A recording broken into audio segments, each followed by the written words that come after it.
Fala, Dev! Nesse vídeo a gente vai falar sobre lógica e lógica de programação. Vamos entender certinho o que é cada uma dessas coisas, para que a gente usa isso quando a gente está programando. Então, bora pro vídeo. Já vou começando a compartilhar minha tela aqui para ficar um pouco mais fácil de explicar. Vamos lá, vamos falar sobre lógica de programação. Primeiro, o que é preciso para ser um bom programador?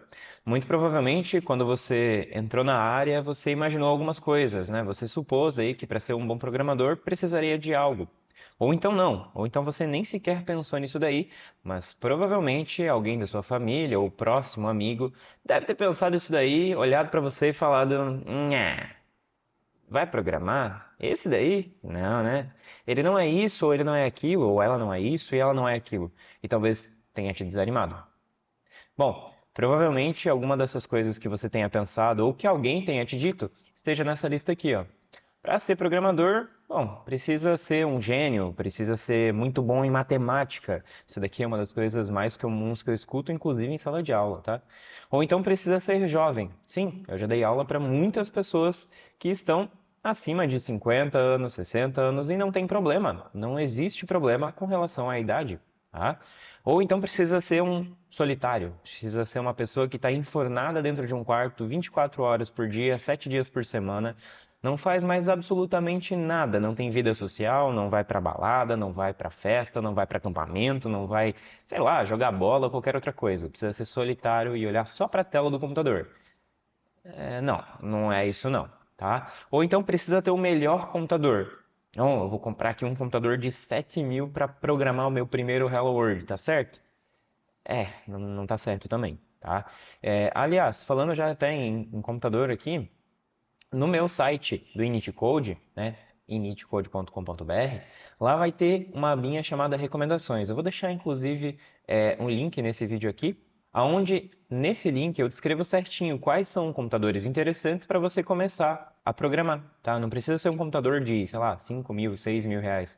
Um computador às vezes de 1.500, 2.000 reais já é o suficiente para você, beleza? Só que cuida, tá? Você vai entrar na Amazon, vai entrar no Mercado Livre e vai encontrar bastante promoção de computadores, como por exemplo um i5 e um i7. Aí você não conhece muito bem, não entende muito bem ainda de computador, porque tem o primeiro contato, aí você vai lá nas descrições, aliás, você nem olha a descrição porque sabe que i7 é melhor. Aí você, né, acaba recebendo o computador, vê que ele não é muito bom, vê que não é tudo aquilo. Por quê? Porque muito provavelmente você deixa de olhar, por exemplo, a geração do processador. Então, às vezes é um i7, só que de terceira geração. A gente já está na 14ª geração agora. Então, não faz sentido, né, comprar um de terceira geração. Ele vai ser muito lento, vai ser muito inferior, por exemplo, a um i3 de quinta geração, beleza? Então, tem que cuidar, dá uma olhadinha lá no site, eu deixo bem detalhadinho certinho como escolher um computador, dou até algumas dicas de qual computador eu recomendo, tá? Se você não quiser pegar daquela lista, quiser escolher o seu, fica à vontade, mas cuida, porque em alguns sites ali eles acabam mascarando alguns valores e isso não é muito legal, tá? Não estou falando mal do site, estou falando que alguns vendedores acabam, né, mascarando essas informações e vale também você fazer questionamentos para esses vendedores, tá? E por último, uma das coisas que eu também mais escuto junto com matemática é a questão do inglês. Você precisa saber inglês para programar. Nossa, você precisa ser fluente em inglês. Não, não precisa, tá? Inclusive eu fiz curso de inglês depois de ter já programado, depois de já ter 2 anos na área. Ajuda o inglês? Sim, ajuda. Se você entender um pouco mais ali do inglês, até aqui nessa fotinha do lado a gente pode ver tem um else e um if, que a gente vai ver mais pra frente. Então, se você entender um pouquinho de inglês, por exemplo, nesse if ou nesse parse int aqui, você vai verificar que if é se. Então, você já vai fazer uma relação. E esse parse int é converter para inteiro, né? Que é o parse int ali. Então, de certa forma, saber inglês pode te ajudar, mas não necessariamente você precisa ser fluente em inglês, desde que você consiga interpretar e fazer a correlação entre uma coisa e outra, já vai ajudar bastante. Bom, então, para mim, desses anos de experiência que eu tenho, o que eu vejo que pessoas iniciantes precisam ter para que iniciem na área da programação? No meu ponto de vista, apenas 3 coisas. O primeiro deles é gostar de resolver problema. Isso daqui eu já falo de cara porque programar é resolver o problema de alguém. de alguma forma. Então, eu vou fazer algum programa em específico lá para um hospital, para a gente conseguir saber quantas, sei lá, seringas tem em determinadas salas em real tempo. Ou então vou fazer um controle de estoque, produtos entrando e saindo. Ou então vou fazer um controle de alunos em sala de aula ao vivo, para que os pais consigam monitorar os alunos. Enfim, a gente precisa resolver problemas, tá? E normalmente, se você não gosta de problemas, não quer ver problemas, tem um problema para você. Bom, outra coisa é gostar de aprender. A área da programação, ela muda constantemente. A gente nunca vai ter uma linguagem que vai ficar exatamente a mesma para sempre. O Java, o JavaScript, até o HTML, CSS possuem versões e em cada uma das versões eles fazem coisas diferentes. Não tão diferentes, mas são coisas diferentes e que é interessante você estar se aperfeiçoando, se atualizando para melhorar a sua programação, tá? Fora que, é claro, o universo da programação é um universo gigantesco. Provavelmente, se você começou hoje na programação e está vendo seu primeiro vídeo agora, conforme você vai aprendendo mais coisas da área, você vai ficando cada vez mais desesperado. Não sei se essa palavra é certa, mas no meu caso foi. Existem muitas coisas na área da programação que você vai ficar indignado de que não sabe, e é normal. Relaxa, no começo é normal não saber, tá? E você vai ver que você não sabe muita coisa. Então fica tranquilo, fica tranquila, que ao longo do tempo você vai aperfeiçoando o seu portfólio, né? E assim você vai conseguir entender e aplicar diversas coisas, tá?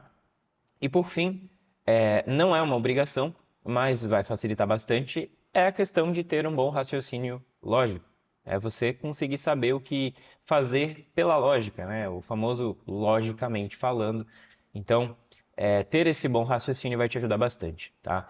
Inclusive, se por acaso você não tem um bom raciocínio lógico, existem jogos, existem formas de você ir aperfeiçoando. Então, não necessariamente, igual eu comentei, você precisa ter um excelente raciocínio lógico para começar a programar. E você pode programar, não tem problema algum, e aí ir aperfeiçoando o seu raciocínio lógico. Afinal, a própria programação vai fazer com que o seu raciocínio lógico seja aperfeiçoado. Ok? Então, vamos lá. Falando um pouquinho sobre lógica, né? Ali, já que a gente tem que ter bastante raciocínio lógico, o que é a lógica? Lógica é um substantivo feminino com origem do grego. Eu não vou saber falar, acho que é lógica, sei lá como é que se fala esse negócio aí, não sei grego. Que está relacionada com logos. Logos, provavelmente todo mundo já ouviu na escola, né? Na aula de filosofia, muito possivelmente, ou na de sociologia, que tem a ver com razão, né? A palavra ou discurso. Em teoria, é a ciência do raciocínio. Então, é saber pensar, é saber organizar os seus pensamentos de maneira ordenada, né, e coordenada para que seja executada uma determinada ação. Beleza? Então, vamos fazer um teste aqui bem rapidinho. Eu tenho mais alguns, esse daqui é o introdutório. Quer ver como você conhece de lógica e só não prestou atenção? Olha lá. Complete a sequência 1, 3, 5, um espaço vazio, 9 e 11. Pela lógica, qual que é o número que vai nesse espaço vazio aqui, ó?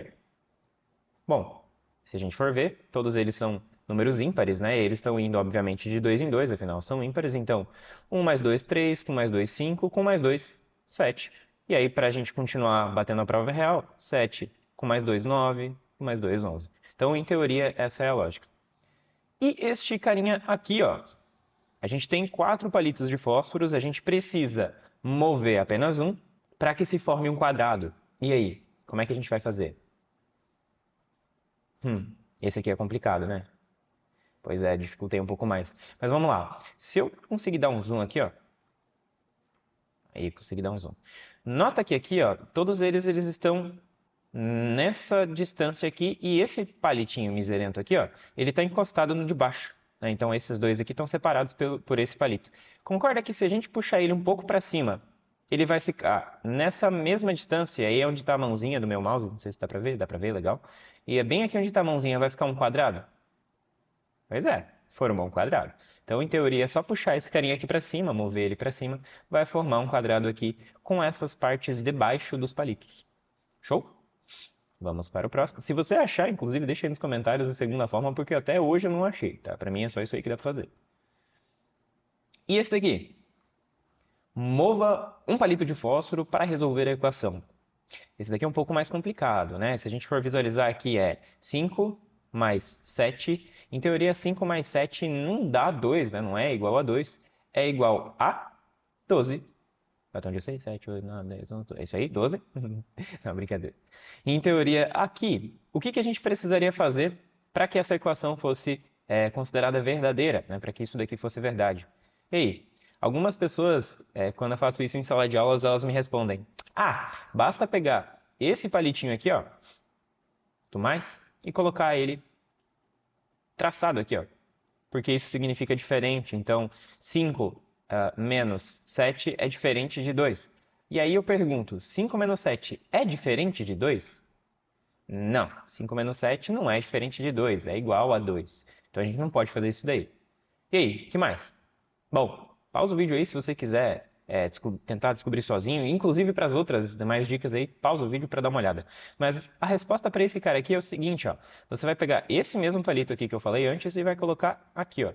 Vai ficar 9 menos 7, que é igual a 2. Show? Vamos para a próxima. Este daqui tem duas formas de resolver o exercício, inclusive a segunda me surpreendeu bastante. Foi um aluno ali da faculdade de ADS que me respondeu, que eu achei bem interessante a resposta do aluno. E aí, o que a gente pode fazer aqui para conseguir fazer com que essa equação aqui se torne verdadeira, né? Que o resultado aqui seja válido? Pausa o vídeo aí se você quiser pensar um pouco mais. Mas vamos lá. Primeira coisa que a gente pode fazer aqui é pegar esse palitinho aqui, ó, e colocar ele para cá. Aí vai ficar 2 menos 2 mais 3 igual a 3. Afinal, 2 menos 2 é 0, mais 3 igual a 3. Aí tá certo. A segunda forma, que o aluno explicou, é justamente o seguinte, ó, presta atenção. 1 mais 2 dá 3, com mais 3 dá 6. Em teoria, se a gente curvar esse palito para cá, ele vai formar um V com esse outro palitinho aqui, ó. E em números romanos, V com I é 6. A lógica está certa. Funciona. Talvez não seja a melhor resposta, mas dá certo. Beleza? Então, se você descobrir aí uma outra forma de resolver esse problema aqui, deixa aqui nos comentários para a gente saber se você conseguiu resolver de outra forma. Beleza? Então, vamos para o último. E esse daqui eu não vou dar resposta. Eu quero ver se você consegue resolver ele sozinho ou sozinha. Então, deixa realmente aqui a resposta nos comentários para ver se você sabe. Vamos lá. A sequência de letras A, E, I, seguido de M, Q e espaço vazio, qual que é a letra que vai nesse espaço vazio aqui? E aí, qual que é a lógica que a gente vai usar para conseguir resolver esse problema aqui? Bom, deixa aí nos comentários para eu dar uma olhadinha se você está com uma lógica bem afiada. E pode chutar também, tá? Não tem problema se você errar. E lógica de programação, então, o que é? É a forma de organizar os pensamentos que permite a tradução do raciocínio lógico humano para a linguagem de programação, para a linguagem da máquina, para que o robô entenda o que a gente quer fazer. Bom, pode ser que essa definição fique um pouco complexa ainda, mas eu vou dar um exemplo lá no final que vai ficar bem tranquilo de se entender. Quais são os conceitos fundamentais que a gente precisa para ter uma boa lógica de programação? A gente precisa conhecer algoritmos, ou seja, uma sequência de passos lógicos para resolver um problema. A gente precisa saber o que são fluxogramas, que são representações gráficas de um algoritmo, ou seja, pegar isso daqui e desenhar. Lembra aquela história do desenha para mim, para ficar mais fácil? Ou preciso desenhar? Pois é, um fluxograma é justamente isso, para simplificar um pouco mais a coisa. Variáveis e tipos de dados, então como armazenar, como manipular as informações. Estruturas condicionais, laços de repetição ou estruturas de repetição, que vão ajudar a gente a fazer coisas de formas repetidas, vão ajudar a gente a tomar uma decisão diferente, a mudar o rumo do código e assim por diante. Funções e modularizações, que é reutilizar o código para que a gente não precise ficar repetindo várias vezes a mesma coisa. Tá? Em teoria, esses daqui são os conceitos fundamentais ali da programação que vão te ajudar bastante. Vamos agora para a importância da lógica na programação.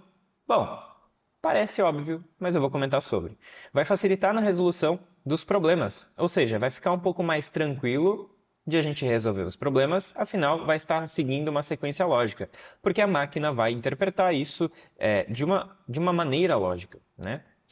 Vai melhorar a organização do código, então conforme a gente vai aperfeiçoando a nossa lógica, o nosso código vai ficando mais bem escrito. A gente não vai cometendo erros esdrúxulos ali de colocar determinadas validações quando não há necessidade. Afinal, eu não preciso adicionar mais um if porque naquela outra sessão ele nem vai ter entrado e assim por diante. A gente vai conseguir pensar de uma maneira lógica e encadear as coisas de jeitos diferentes. Vai evitar bugs e erros lógicos, não preciso nem explicar o porquê, afinal o nosso código vai estar melhor, né? A gente vai conseguir pensar nessas possibilidades de erro. E vai ajudar a compreender qualquer linguagem de programação. Aquela história de, mas eu não conheço a linguagem, vai cair por terra quando você tiver uma boa lógica de programação. Muito provavelmente você vai ver programadores aí mais velhos usando isso como desculpa para não precisar pensar. Eu vou ser sincero que volta e meia até eu mesmo uso isso como desculpa, porque às vezes a gente não quer se envolver em uma nova linguagem, porque vou ter que resolver problema de talvez outra pessoa, ou então, enfim, N motivos. Mas de certa forma, quando você tem uma boa lógica de programação, você vai conseguir fazer a correlação de que, bom, se eu consigo fazer isso daqui em JavaScript, eu vou conseguir fazer essa mesma coisa em Python. Só que vai ser uma escrita um pouco diferente, porque a sintaxe vai mudar, a forma de escrever vai mudar, mas a lógica por detrás, o que você vai precisar fazer, vou precisar fazer uma verificação. Ótimo, é a mesma coisa, vai ser escrito de um jeito diferente em duas linguagens. Beleza? Então, a lógica de programação vai ser essencial. E aqui um exemplo, já carregado de um lembrete, que a máquina inerte, sem você, ela não faz nada. Ela precisa de instruções claras. Então, você precisa dizer exatamente o que você vai fazer. Vamos para um exemplo aqui. Fala para mim como você descreveria a função de fazer um suco. E aí, qual que seria o primeiro passo? Pensando que você está agora aí, na frente do computador ou com o celular na mão, por exemplo. O que você precisaria fazer agora para fazer um suco? Bom, provavelmente as pessoas vão falar, pega uma laranja e espreme ela, certo? Mas tu tá com o celular na mão, tu vai pegar a laranja da onde? Tu vai levantar? Tu vai ficar sentado no sofá? A laranja vem voando para sua mão? O que vai acontecer? Me detalhe, explique. E é isso a lógica de programação, de forma bem resumida. Você precisa dizer para a máquina, para um pedaço de metal que ainda, até onde eu vos falo, é muito burro, o que exatamente ele tem que fazer. Sem o seu comando, ele não vai fazer. Então você deveria, por exemplo, falar com a máquina: se levante, caminhe até a cozinha, abra determinada gaveta para pegar uma faca, ou então descrever certinho o lugar onde está a faca.